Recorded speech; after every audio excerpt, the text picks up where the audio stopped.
Welcome to my channel maths in pocket. এটা আমার class 11-এর জন্য প্রথম ভিডিও। এখানে আমরা স্থানাঙ্ক জ্যামিতি নিয়ে পড়ব। স্থানাঙ্ক জ্যামিতি যার ইংলিশ প্রনাউন্সিয়েশন হলো কোঅর্ডিনেট জিওমেট্রি। এটা 11-এর মোস্ট অফ স্টুডেন্টের ক্ষেত্রে একটা ভয়ের জায়গা, কিন্তু কোঅর্ডিনেট জিওমেট্রি মোটেই ভয়ের না। যদি ভালো করে পড়া যায়, শেখা যায়, তো কোঅর্ডিনেট জিওমেট্রির মতন ইন্টারেস্টিং জায়গা কিন্তু নেই। তো আমরা কোঅর্ডিনেট জিওমেট্রির যে ফান্ডামেন্টাল জিনিস তোমরা ক্লাস 10-এ পড়েছো, সেইগুলো পথ থেকে যেগুলো আছে সেটা আমি স্টার্ট করছি। এখানে বেসিক্যালি আমরা শুরু করব লোকাস দিয়ে, মানে সঞ্চার পথ। এটা নতুন জায়গা, এখান থেকে শুরু করছি। এর আগে আমরা ক্লাস 10-এ পড়েছি দুটো পয়েন্ট দেওয়া থাকলে কিভাবে মধ্যবিন্দু বের করে, দুটো পয়েন্ট দেওয়া থাকলে একটা পয়েন্ট যদি m:n অনুপাতে ইন্টারনালি ইন্টারসেক্ট করে, মানে ইন্টারনালি ইন্টারসেক্ট যদি করে, তাহলে সেই পয়েন্টের কোঅর্ডিনেট বার করতে শিখেছি। এক্সটার্নালি ইন্টারসেক্ট করলে সেই পয়েন্টের কোঅর্ডিনেট বার করতে শিখেছি। মধ্যবিন্দু বার করতে জানি। তিনটে বিন্দু যদি দেওয়া থাকে ত্রিভুজের, সেন্ট্রয়েড বার করতে জানি। ডিস্টেন্স বের করতে জানি দুটো পয়েন্টের মধ্যে। ঠিক আছে, এইসব জিনিস আমরা ক্লাস 10 পর্যন্ত শিখে এসেছি। আমরা এখন যে নেক্সট স্টেপে প্রসিড হব সেটা হচ্ছে সঞ্চার পথ বা লোকাস। তো এই সঞ্চার পথ বা লোকাস বলার আগে আমি একটা ছোট্ট এক্সাম্পল দিই। ধরো রাম বলে কোনো একটা ছেলে আছে, সে এখান থেকে জামুরিয়া যেতে চায়। তাহলে ও নির্দিষ্ট কোনো শর্তে, যদি রাম এই জায়গা থেকে জামুরিয়া যায়, ওই জায়গাটা থেকে, যে জায়গায় রাম বাস করে সেই জায়গা থেকে যদি জামুরিয়া যেতে চায়, তাহলে একটি নির্দিষ্ট শর্ত মেনে একটি নির্দিষ্ট রাস্তাতে সে কিন্তু জামুরিয়া পৌঁছায়। তাহলে এখানে লোকাসের ডেফিনেশন যদি বলা হয়, সঞ্চার পথ হলো রাম যে পথে ওর বাড়ি থেকে জামুরিয়া পর্যন্ত পৌঁছায়, সেই যে রাস্তাটা হলো তার রামের সঞ্চার পথ। সেই রকমভাবে যদি আমি এখানে রাম তো নেই, এখানে রাম হলো একটা পয়েন্ট, আর এখানে জায়গা হলো কোঅর্ডিনেট জিওমেট্রি, এই 2 ডাইমেনশনাল জিওমেট্রি। একটা পয়েন্ট যদি কোনো নির্দিষ্ট শর্ত মেনে যদি সে চলতে শুরু করে, তাহলে এই পয়েন্টটা যে পথে গিয়েছে সেই পথটাই হলো এই পয়েন্টটার নাম সাপোজ যদি দিই পি, তাহলে এই পি পয়েন্টের এই টোটাল রাস্তাটাই হলো কিন্তু পি এর সঞ্চার পথ। আমাদের এখানে বেসিক্যালি বাই করতে হবে এই পি এর সঞ্চার পথের সমীকরণ। তার মানে কি, যদি অ্যাকর্ডিং টু বুক আমি লোকাসের ডেফিনেশন বা সঞ্চার পথের ডেফিনেশন বলি, কেমন যে একটা বিন্দু পি বিন্দুটা কেমন গতিশীল, অবশ্যই স্থির হলে চলবে না, পি বিন্দুটা রোট করতে থাকবে। তাহলে পি একটি গতিশীল বিন্দু দ্বিমাত্রিক দেশে। এটা 2 ডাইমেনশনাল জিওমেট্রি, কারণ এক্স অ্যাক্সিস আর ওয়াই অ্যাক্সিস আছে। আমরা যখন 12 পড়বো বা 11-এর লাস্ট যে চ্যাপ্টারটা আছে কোঅর্ডিনেট জিওমেট্রি, সেইটা দিয়ে আমরা শুরু করব 3 ডাইমেনশনাল, ওটা ব্রিজ। তো আমাদের এখন যেগুলো থাকবে সেটা থাকবে 2 ডাইমেনশনাল জিওমেট্রি। এই 2 ডাইমেনশনাল জিওমেট্রির মধ্যে একটা পি পয়েন্ট আছে যে গতিশীল। তাহলে এই পি পয়েন্ট একটা কিছু নির্দিষ্ট শর্ত থাকবে, অঙ্কটার মধ্যে বলে দেওয়া থাকবে একটি কিছু নির্দিষ্ট শর্ত। সেই শর্তটা মেনে চললে যে পি বিন্দুর যে সমীকরণটা আসবে সেটাই আসবে তার সঞ্চার পথের সমীকরণ, আর যে পাথটা আসবে সেই পাথটা আসবে তোমার সঞ্চার পথ। তাহলে আমরা এখন যে ইকুয়েশনগুলো বের করব, ফট করে কিন্তু বলে দিতে পারবো না যে এই ইকুয়েশনটা আসবে এই, মানে ধরো একটা পয়েন্ট আছে, সে একটি নির্দিষ্ট বিন্দুকে কেন্দ্র করে যদি নির্দিষ্ট দৈর্ঘ্য বজায় রেখে সব সময় যদি রোটেট করতে থাকে, এটা আমরা দেখেই বুঝতে পেরে গেলাম যে এটা একটা বৃত্ত। কিন্তু যখন আমরা এর পরে নেক্সট যে চ্যাপ্টারগুলো পড়বো, সরলরেখা, বৃত্ত, কনিক সেকশনে কি কি আছে, অধিবৃত্ত, পরাবৃত্ত আর ইলিপস মানে উপবৃত্ত, তাহলে তাদের যখন ডেফিনিশনগুলো পড়বো তখন জানতে পারবো একটি পয়েন্ট ওই কিছু ক্রাইটেরিয়া, স্পেশাল ক্রাইটেরিয়ার মধ্য দিয়ে যদি ঘুরতে থাকে, তাহলে ওই পি বিন্দুটার সঞ্চার পথ একবার সার্কেল হয়, একবার ইলিপস হয়, একবার প্যারাবোলা হয়, একবার হাইপারবোলা হয়। তো আমরা এখন তাহলে সঞ্চার পথ শিখবো বেশি কথা না বাড়িয়ে। তাহলে পি একটা গতিশীল বিন্দু বা সঞ্চরণশীল বিন্দু। পি একটা নির্দিষ্ট কোনো শর্ত মেনে চলে, আমি সেই শর্তটার নাম দিলাম সাপোজ এ কন্ডিশন। এই শর্তটা যদি মেনে চলে তাহলে পি বিন্দুর যে সমীকরণটা আসবে সেটা আসবে তার সঞ্চার পথের সমীকরণ, আর ওই পাথটাকে যদি আমরা চিনে ফেলতে পারি তাহলে ওই পাথটার যে নাম আসবে সেটাই আসবে তার সঞ্চার পথ। আমি একটা এক্সাম্পল দিই তাহলে জিনিসটা ক্লিয়ার হবে। ধরো কোশ্চেন এইরকম দেওয়া আছে, একটি বিন্দু গতিশীল বিন্দু, একটি গতিশীল বিন্দু পি এমন ভাবে গতিশীল যে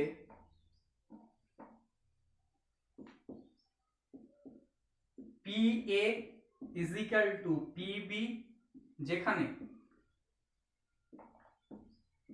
এ ইজ ইকাল টু 2 3 আর B is equal to -5 6। P A bar এটা মানে হচ্ছে পি আর এ বিন্দুর মধ্যে দূরত্ব, এটা মানে হচ্ছে পি আর বি বিন্দুর মধ্যে দূরত্ব। তাহলে বলছে একটি পয়েন্ট এমন ভাবে গতিশীল হবে যাতে করে সব সময় পি এর মধ্যে যা দূরত্ব আর পি বি এর মধ্যে যা দূরত্ব এই দুটো মেনটেন সব সময় সমান যেমন থাকে। ধরো যদি আমি এমনি ভাবি, এ একটা পয়েন্ট আছে, এটা বি পয়েন্ট আছে, এটা এ পয়েন্টটা, এটা বি পয়েন্টটা, এ বি, তাহলে পি একটা পয়েন্ট এখানে রইবে, তাহলে এই আমি ধরে নিলাম এই লেন্থটা সমান, পি কিছুক্ষণ পর আবার এখানে গেল, তাহলে এই লেন্থটা সমান, এইভাবে কিছুক্ষণ পর এখানে এসছে, এই লেন্থটা সমান, কিছুক্ষণ পর এখানে থাকবে, সেই লেন্থটা সমান। তাহলে এই যে পি মুহূর্তে মুহূর্তে চেঞ্জ হতে থাকছে, এখানে আসছে, এখানে আসছে, আবার কখনো এখানেও থাকবে। তাহলে এই পি পয়েন্টগুলোর যদি আমি যে পয়েন্ট দিয়ে দিয়ে পাস করেছে সেই পি পয়েন্টগুলোর পাথগুলোকে যদি আমি যোগ করি তাহলে যে লাইনটা পাবো বা যে পথটা আসবে সেটাই আসবে পি পয়েন্টের সঞ্চার পথ। বোঝাতে পারলাম? তাহলে এখানে যদি আমি ম্যাথমেটিক্যাল অঙ্কতে আসি, এটা গেল থিওরিটিক্যাল অ্যাপ্রোচ, তাহলে অঙ্কতে যদি আসি কি আসবে, আমার পি একটা গতিশীল বিন্দু, তাহলে ধরে নিচ্ছি, ধরি পি এইচ কে হলো একটি গতিশীল বিন্দু,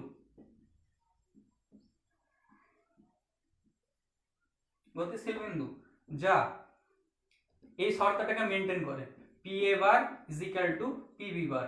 দেখো এ দেওয়া আছে, বি দেওয়া আছে, পি পয়েন্ট আমার জানা আছে, তাহলে পি এ বার মানে দুটো পয়েন্টের মধ্যে দৈর্ঘ্য ফর্মুলা কি, √x2 - x1 whole square plus y2 - y1 whole square, root under টোটালটা। তাহলে এখানে এইচ কে আর এখানে 2 3, তার মানে আসবে √h - 2 তার হোল স্কয়ার প্লাস k - 3 তার হোল স্কয়ার একক, এটা তো দৈর্ঘ্য। সিমিলারলি এখান থেকে আমি পি বি বার কত পাবো, বি পয়েন্টটা দেওয়া আছে এটা, তার মানে আসবে h + 5 তার হোল স্কয়ার প্লাস k - 5 তার হোল স্কয়ার, এত একক। কিন্তু আমার কোশ্চেন কি বলছে, P A bar is equal to P B bar, তাহলে লিখবে শর্তে আমার এখানে দেওয়া আছে P A bar is equal to P B bar, তার মানে পি এ বারের whole square is equal to P B বারের whole square. P A bar তার স্কয়ার মানে এই রুটটা থাকবে না, এখানেও এই রুটটা থাকবে না, তাহলে এই ভ্যালুগুলো যদি দুই সাইডে বসানো হয় তাহলে কি আসছে, h - 2 তার হোল স্কয়ার প্লাস k - 3 তার whole square equals to h + 5 তার হোল স্কয়ার প্লাস k - 5 তার হোল স্কয়ার। এবারে খালি জাস্ট দুদিকে ফর্মুলা ভেঙে ক্যালকুলেশন, এটা h স্কয়ার, এটা 4h, এটা 4, এটা k স্কয়ার - 6k + 9, এটা আসবে h square plus 10h plus 25, এটা 5 ছিল পয়েন্টটা, যাই হোক মুছে ফেললাম, k square - 10k square - 10k plus 25। তাহলে এই h স্কয়ার দুদিকে আছে ক্যান্সেল, k স্কয়ার আছে দুদিকে ক্যান্সেল, তাহলে কি আসবে, এই 10h এই h টা ওইদিকে গেল, তাহলে এটা আসছে আমার 10 আর 4 14h, 6k এখানে আছে -10k, তাহলে -4k, এখানে 4 আর 9 13, এদিকে আছে 25 25 50, তাহলে 50 - 13 37। তাহলে এর থেকে বেশি আর কোনো সিম্পলিফিকেশন করা যায় না, 2 দিয়ে ভাগ যায় না। এরপর আমি কি ধরেছিলাম, পি পয়েন্টটা হচ্ছে এইচ কে ধরেছিলাম, গতিশীল বিন্দু। আমার সঞ্চার পথের নিয়ম হলো যখন কোনো পয়েন্টকে ধরবো আমি এইচ কে দিয়ে ধরবো, তারপর এই সহজ সরল ডেরিভেশন যতটা সহজ করা যায় সরলীকরণ, সেই ডেরিভেশনে আসবো, লাস্ট লাইনে লিখবো অতএব পি এর সঞ্চার পথ, পি এর সঞ্চার পথ এই এইচটার জায়গায় এইচ এর স্থলে লিখবো এক্স আর কে এর স্থলে লিখবো ওয়াই। তার মানে H is replace by X and K is replace by Y. That's mean 14x minus 4y plus 37 is equal to 0। ঠিক আছে, তাহলে পি বিন্দু সঞ্চার পথ হবে এইরকম, যদি ওই দুটো পয়েন্ট থেকে সবসময় ডিস্টেন্সটা ফিক্সড হতে থাকে, ফিক্সড না সমান হতে থাকে। তাহলে আমি এখানে যদি অঙ্ক কেমন ভাবে করতে হবে, যদি আমি এখানে অ্যালগরিদমের মতন বলি,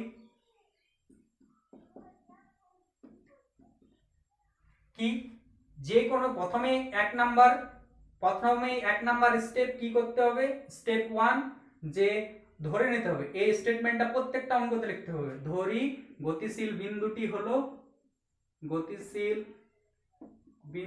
হলো PHK। ঠিক আছে, প্রথমে এই পয়েন্টটা ধরে নিতে হবে। স্টেপ 2 কি করতে হবে, স্টেপ 2 তে আমাকে কোশ্চেনটা ভালো করে পড়তে হবে। কোশ্চেনে যে কন্ডিশন দেওয়া থাকবে পি এর, এখানে যেমন অঙ্কটাতে কন্ডিশন ছিল PA = PB, এই কন্ডিশনটা এখানে দেখতে হবে যে মানে গিভেন কোশ্চেনে কি কন্ডিশন মেনে চলে, কি কন্ডিশন মেনে চলে, পি কি কন্ডিশন মেনে চলে, সেটা মেনে চললে সেই কন্ডিশনটা আমি কাজে লাগাবো। স্টেপ 3 তে কি করব, স্টেপ 2 তে যে আমি রিলেশনটা পেয়েছি সেই রিলেশনটাকে সরলীকরণ করব।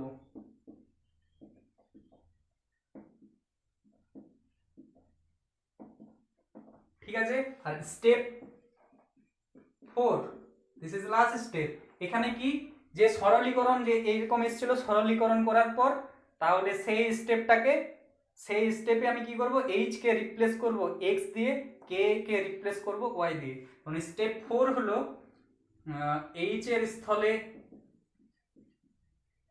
এক্স আর কে এর স্থলে ওয়াই বসিয়ে যে ইকুয়েশনটা পাওয়া যাবে, যে সমীকরণ পাওয়া যাবে,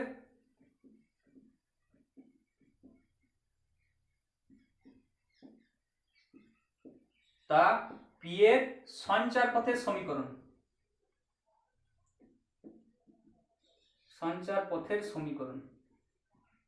ঠিক আছে। তাহলে এখানে যে সমীকরণটা পাওয়া যাবে সেটা পি এর সঞ্চার পথের সমীকরণ। আমি দেখো এই স্টেপগুলোই কিন্তু আগের অঙ্কটাতে ফলো করেছি। এবারে আমি আরেকটা অঙ্ক করি, তাহলে আগের স্টেপগুলো ক্লিয়ার হয়ে যাবে যে কিভাবে কি করলাম। দেখো, আশা করি সবার কাছে এসেনদের বই আছে, এই বইটা খুব ভালো বই,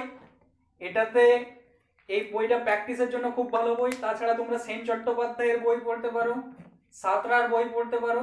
আমি এখানে যে চ্যাপ্টারটা ফার্স্ট দিয়ে শুরু করেছে সেখানে সঞ্চার পথ সহ ক্লাস 10-এ যেগুলো পড়ে এসছে সেগুলো সহ আছে। আমি এখানে মেনলি সঞ্চার পথের অঙ্কগুলো করছি। তোমাদের যদি কোনো অঙ্ক আটকায় এই ক্লাস 10 রিলেটেড যে অঙ্কগুলো এখন এখানে আছে ক্লাস 11-এর ফার্স্ট চ্যাপ্টারটাতে, সেটা যদি আটকায় তোমরা আমাকে কমেন্ট বক্সে জানিও বা ইনস্টাগ্রাম লিংক দেওয়া থাকবে, সেখানে মেসেজ করতে পারো, আমি অঙ্কটা পরের দিনে সলভ করে দেবো। তো আমরা এখন যে সঞ্চার পথের যে অঙ্ক আছে সেই অঙ্কের 1-2টো অঙ্ক করি। 509 পেজ,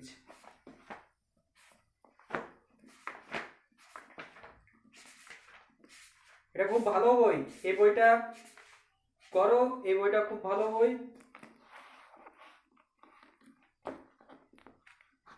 এখানে সঞ্চার পথের প্রচুর অঙ্ক দেওয়া আছে, যেমন সংক্ষিপ্তের এই 25 থেকে যে অঙ্কগুলো আছে 40 পর্যন্ত, 40 কি 45 পর্যন্ত যে অঙ্কগুলো আছে প্রত্যেকটা অঙ্কই হচ্ছে সঞ্চার পথের অঙ্ক।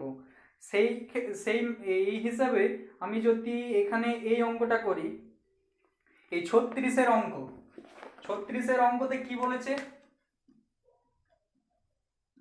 36-এর অঙ্ক সংক্ষিপ্তে 36 এসেন দে। এখানে বলা আছে যে টি এর সমস্ত মানে একটি গতিশীল বিন্দু পি এর স্থানাঙ্ক, পিটার স্থানাঙ্ক বলা আছে CT plus C by T comma CT minus C by T, P এর স্থানাঙ্ক দেওয়া আছে, এখানে লিখবে প্রদত্ত, এটা দেওয়া আছে। তাহলে আমাকে বলতে বলেছে পি এর সঞ্চার পথ কি। এখানে বলা আছে টি একটা প্যারামিটার, টি একটা প্যারামিটার মানে কি, যদি টি এর মান একটা একটা করে বসাতে থাকি তাহলে আমরা কিন্তু একটা একটা করে পয়েন্ট পেতে থাকবো। সেই পয়েন্ট যদি পেতে থাকি, সেই পয়েন্টগুলোর যদি সঞ্চার পথ বের করি তাহলে আমার পি এর সঞ্চার পথ বার হবে। মানে এই ধরো পি এর একটা কোনো টি ইজিক্যাল টু 1 বসালে এই একটা পয়েন্ট আসছে, টি ইজিক্যাল টু 2 বসালে এই পয়েন্ট আসছে, টি ইজিক্যাল টু 3 বসালে এটা আসছে, টি ইজিক্যাল টু 4 বসালে এটা আসছে, এটা 2, এটা 3, এটা 4, এগুলোকে যদি কানেক্ট করি এমনি করে তাহলে এই যে পাথটা আসবে সেটাই আসবে পি এর সঞ্চার পথ। তার মানে কি, আমাকে এখানে অলরেডি পয়েন্টটা দেওয়াই আছে, তাহলে আমি এই ক্ষেত্রে করব কি, যে ধরে নেব, ধরি গতিশীল পি বিন্দুর স্থানাঙ্ক এইচ কে, ঠিক আছে।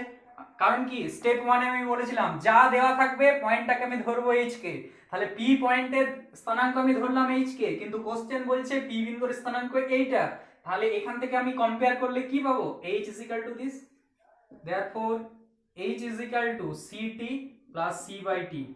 তাহলে এখান থেকে যদি সি কমন নিয়ে নিই, টি প্লাস 1/t, আর কে সমান কি পাবো, সিটি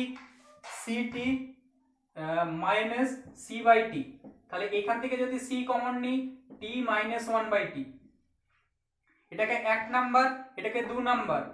আমার এখানে এম হলো, প্রত্যেকটা অঙ্কর ক্ষেত্রে এম হলো যে এরকম টাইপের যদি অঙ্ক থাকে, প্যারামিটার সহ যদি অঙ্ক থাকে, তাহলে আমার এখানে অঙ্কর এম হবে এই টিটাকে এলিমিনেট করা। যদি থিটা প্যারামিটার থাকে তো থিটাটাকে এলিমিনেট করা, মানে অপসারণ করা। তাহলে আমি এখানে কিভাবে অপসারণ করব, এটাই কিন্তু ক্লাস 10 এর নিয়ম। টি প্লাস 1/t আর টি মাইনাস 1/t যদি থাকে তাহলে কি লেখা যাবে, এই দুজনাকার যদি আমি বর্গ করে বিয়োগ করি তাহলে 4ab এর ফর্মুলা আছে। আমি এই জিনিসটা অ্যাপ্লাই করছি, 1 নাম্বারের স্কয়ার মাইনাস 2 নাম্বারের স্কয়ার, তাহলে কি এইদিকে 1 নাম্বার কত আছে h স্কয়ার, এদিকে 2 নাম্বারে কত আছে k স্কয়ার, সমান এখানেও c আছে এখানেও c আছে, তাহলে c স্কয়ারটা কমন, তাহলে কি আসবে t প্লাস 1/t তার whole square minus t minus 1/t তার হোল স্কয়ার। তাহলে এখান থেকে কি পাবো, c স্কয়ার। তাহলে এটার ফর্মুলা কি, 4ab, 4a বলতে এখানে 4 আর b বলতে 1/t, তার মানে 4, সিম্পল 4, তাহলে 4c স্কয়ার। তাহলে আমার সিম্পলিফিকেশন লাস্ট ইকুয়েশন এসছে h square minus k square is equal to 4c square. তাহলে এটা সিম্পলিফিকেশন লাইন এসছে, এটা স্টেপ আমার 3 পর্যন্ত এলো। তাহলে স্টেপ 4 রে কি বলেছিলাম, h টা ইজ রিপ্লেস বাই k, আর এই h is replace by x and k is replace by y। তাহলে নির্ণয় সঞ্চার পথ, নির্ণয় সঞ্চার পথ x square minus y square is equal to 4c square. সঞ্চার পথের সমীকরণ, সঞ্চার পথ তো বলা যাবে না, কারণ পথটা হচ্ছে পথের নাম আর পথের সমীকরণ আলাদা। যেমন ধরো জিটি রোডটা হচ্ছে জিটি রোড নাম, কিন্তু জিটি রোডের ইকুয়েশন তো আমি এখানে আমরা ইকুয়েশন বলতে পারছি, নাম বলতে পারছি না। এই নামগুলো বলতে পারবো যখন আমরা সব কোঅর্ডিনেট জিওমেট্রিটা শেষ করে নেব। এটা কার ইকুয়েশন, এটা আমরা পরবর্তী ক্ষেত্রে শিখবো। এটা হলো একটা সমাপরাবৃত্তের ইকুয়েশন, ঠিক আছে। তার মানে এখানে যদি কেউ বলে যে এই পি বিন্দু সঞ্চার পথ কি, তখন সেটা হবে সমাপরাবৃত্ত, রেক্টাঙ্গুলার হাইপারবোলা। ঠিক আছে, কিন্তু সঞ্চার পদের সমীকরণ এটা। তার পরীক্ষায় যদি জানতে চাই যে সঞ্চার পদটা কি, তখন কিন্তু তোমাকে এই নামটা বলতে হবে। এবারে পরীক্ষা তো আজ একটা চ্যাপ্টারে ওয়াইজ হবে না, পুরো কোঅর্ডিনেট শেষ হওয়ার পরে হবে, ওই জন্য অটোমেটিকলি আমরা শিখে ফেলবো যে এটা কি এটা কি। ঠিক আছে, তাহলে আমরা এই অঙ্কটা করলাম এসএনদের বইয়ে 36 সংক্ষিপ্তে 36 আমরা সলভ করলাম। এবারে যদি আমরা এসএনদের বইয়ের 38 অঙ্কর দিকে লক্ষ্য করি, 38 আর 41 দুটো কিন্তু অঙ্ক সেম টাইপের অঙ্ক আছে। আমি 41 অঙ্কটা করি, 41 অঙ্কটা একটু কমপ্লিকেটেড, ক্যালকুলেশনটা জটিল, সেই অঙ্কটা আমি করছি। কি দেওয়া আছে,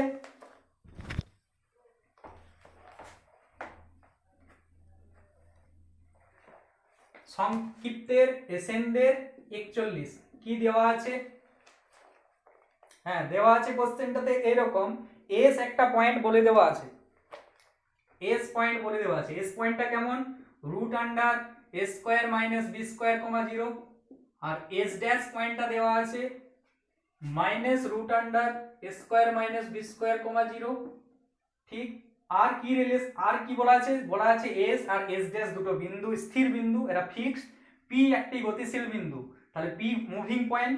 আর কি বলা আছে? এই কন্ডিশনটা মেনে চলে S P plus S dash P is equal two 2a, এখানে এস পি বলতে লেন্থ বলেছে।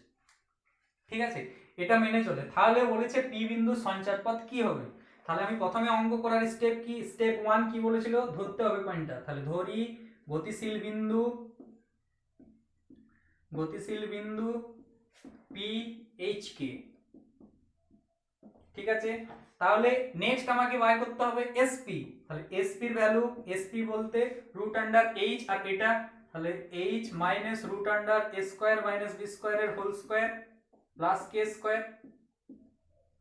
একক দৈর্ঘ্য আছে, একক না দিলে কিন্তু খুব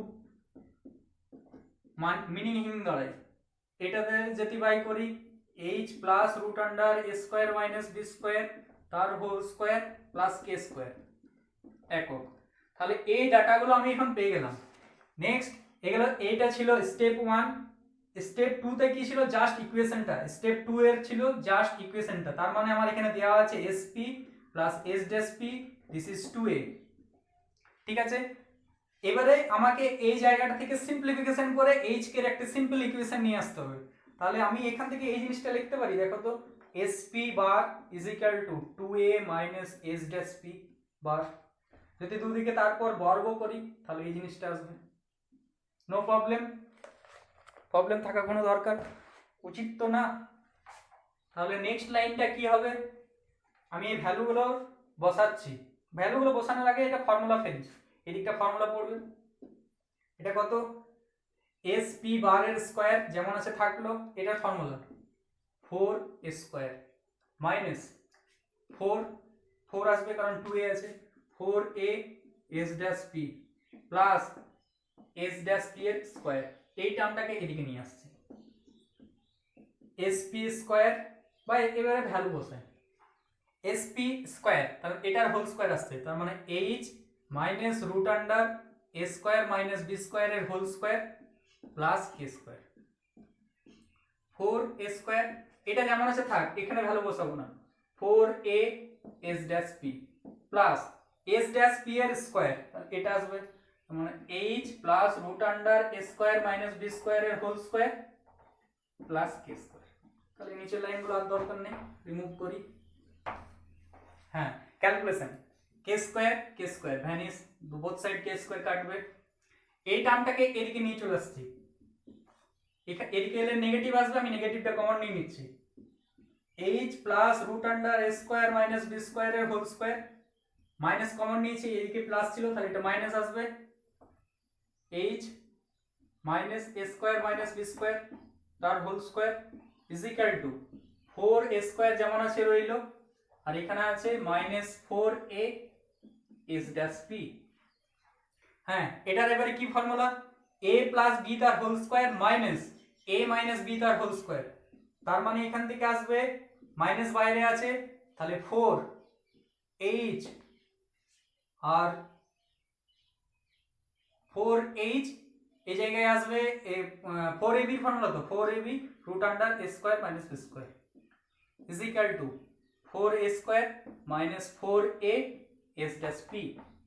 তাহলে 4 গুলো চারিদিকে ক্যান্সেল আউট হয়ে যাবে, এই টার্মটাকে ওইদিকে নিয়ে যাচ্ছি, এটা এদিকে নিয়ে আসছি, তাহলে আসছে a, এই টার্মটা এদিকে এসছে, তাহলে a s dash p is equal two এই টার্মটা ওইদিকে গিয়েছে, তাহলে এদিকে 4 ক্যান্সেল হয়ে গেছে, a square minus h into a square minus b square. এবারে বইয়ে একটা কন্ডিশন কি দেওয়া আছে? না, দেওয়া নেই। ঠিক আছে,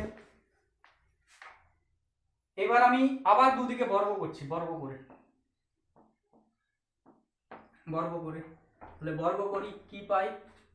বর্গ করলে এটা আসবে a স্কয়ার, আর এটা কি আসবে s ড্যাশ p এর হোল স্কয়ার, আর s ড্যাশ p মানে কি ছিল h plus root under a square minus b square এর whole square plus k square.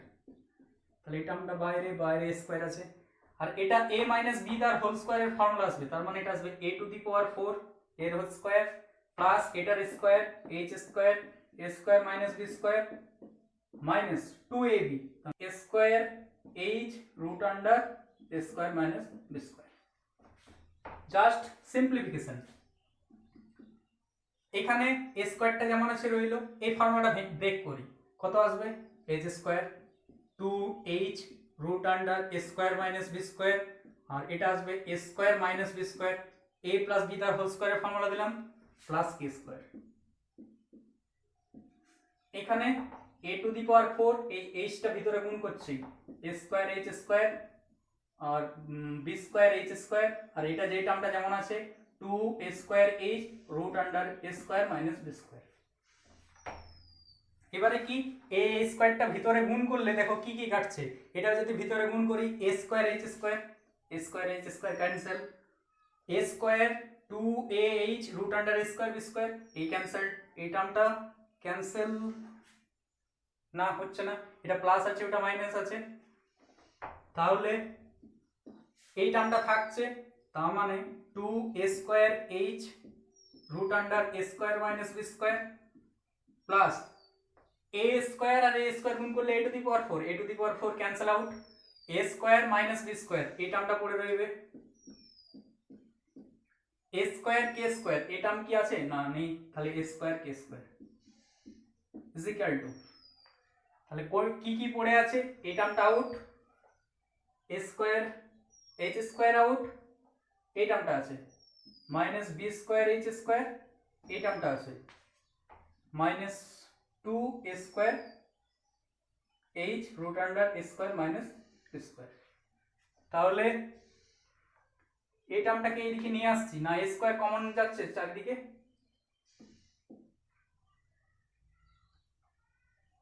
এই টার্মটা কাটবে, আগের কি ফর্মুলাটা আমি কোথাও ভুল লিখেছি? এটা ঠিক আছে, এদিকে কি ছিল শুধু মুছে ফেললাম। হ্যাঁ, এইখানে এই যে এটা মাইনাসটা আসছে না, এটা প্লাস আসবে, আমি ওইখানে ফর্মুলাতে a s dash p is equal to আসবে a square plus h into root under a square minus b square, এটা প্লাস আসবে, মাইনাস আসবে না, ওইটা একটু কারেকশন করে নিও।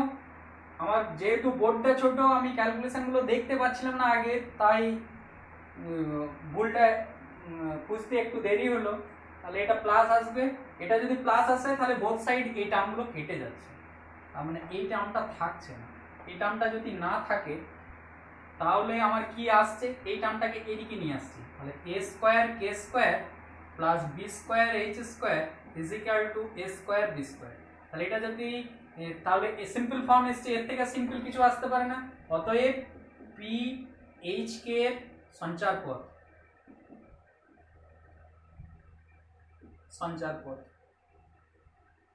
a square y square plus b square x square is equal two a square b square. এটা যদি সিম্পলেস্ট আরেকটু ভাগ করি a স্কয়ার b স্কয়ার দিয়ে, তাহলে এখানে a স্কয়ার b স্কয়ার দিয়ে ভাগ করলে b স্কয়ারটা ক্যান্সেল আউট হয়ে যাবে, তাহলে এটা আসবে x square by a square plus y square by b square is equal to 1। হ্যাঁ, এবারে আমরা নেক্সট অঙ্ক করব এসেনদের সংক্ষিপ্তের 43। সংক্ষিপ্তের অঙ্কটা সংক্ষিপ্তের 43 নম্বর অঙ্ক। সংক্ষিপ্ত 43, এসেনদের সংক্ষিপ্ত 43। কি দেওয়া আছে? একটি সঞ্চরণশীল বিন্দু p এর স্থানাঙ্ক বলে দেওয়া আছে 3 × cot t plus tan t,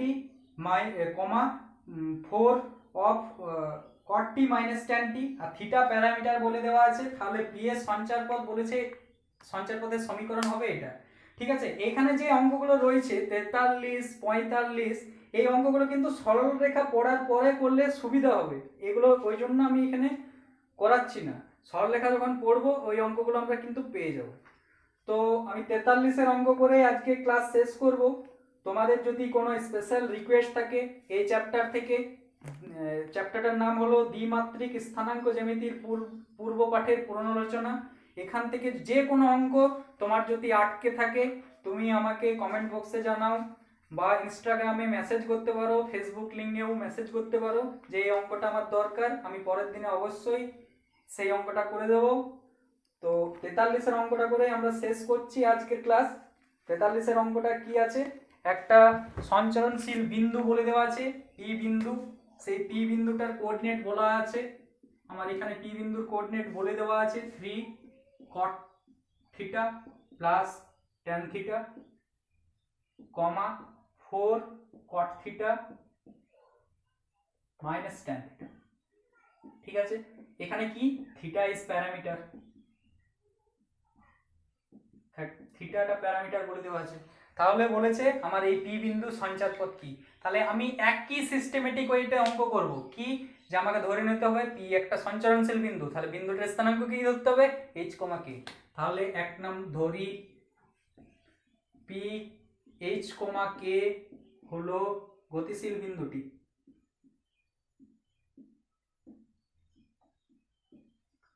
তাহলে শর্তে কি চলে আসছে, এই পি বিন্দুটা বলা আছে h কে, ধরলাম h কে, আর বলা আছে এটা, তাহলে শর্তে h সমান অবশ্যই এই ফার্স্ট টার্মটা হবে 3 × cot theta plus tan theta.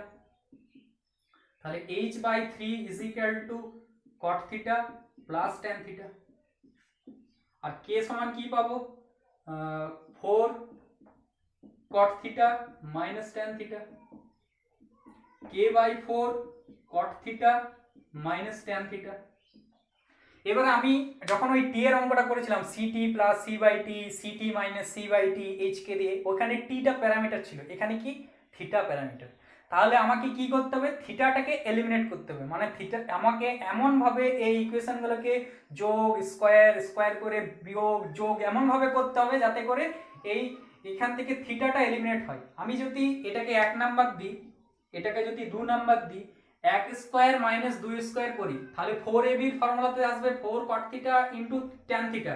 tan আর 4 রেসিপ্রোকাল টু ইচ আদার, তাহলে ওটা কেটে 1 হয়ে আসছে। তার মানে ওইটাই আমার easiest way.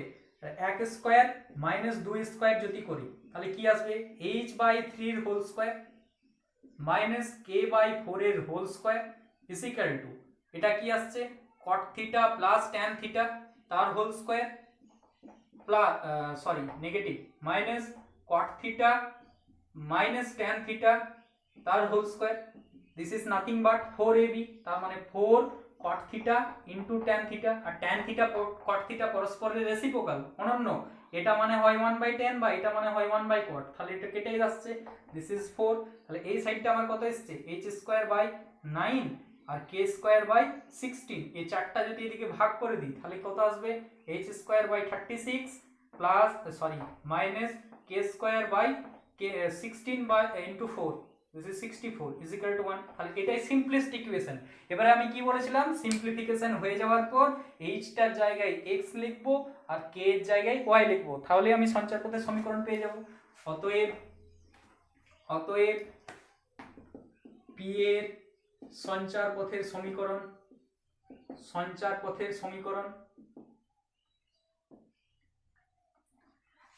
x²/36 y²/64 is equal to 1। পরবর্তী ক্ষেত্রে শিখতে পারবো যে এটা একটা আমার হাইপারবোলাকে ডিনোট করে। হাইপারবোলাকে ডিনোট করে। এটা পরবর্তী ক্ষেত্রে আমরা শিখবো যখন কোঅর্ডিনেট জিওমেট্রির একবারে শেষ ভাগে চলে যাব। এটা আমার কোঅর্ডিনেট জিওমেট্রির ফার্স্ট লেকচার, হয়তো কিছু ভুল ত্রুটি থাকতে পারে, আর আমি ইউটিউবে প্রথম, তাই একটু কনসিডার করে নিও নিজেদের মধ্যে অ্যাডজাস্টমেন্ট। আর আমরা যদি এইভাবে পুরো সিরিজটাকে কভার করতে পারি কোঅর্ডিনেট জিওমেট্রির, আশা করি তোমাদের কনসেপ্টের কোনো ঘাটতি থাকবে না, এটাই আমার কাছে পাওনা এক্সট্রা। ঠিক আছে, থ্যাংক ইউ আজকের মতো।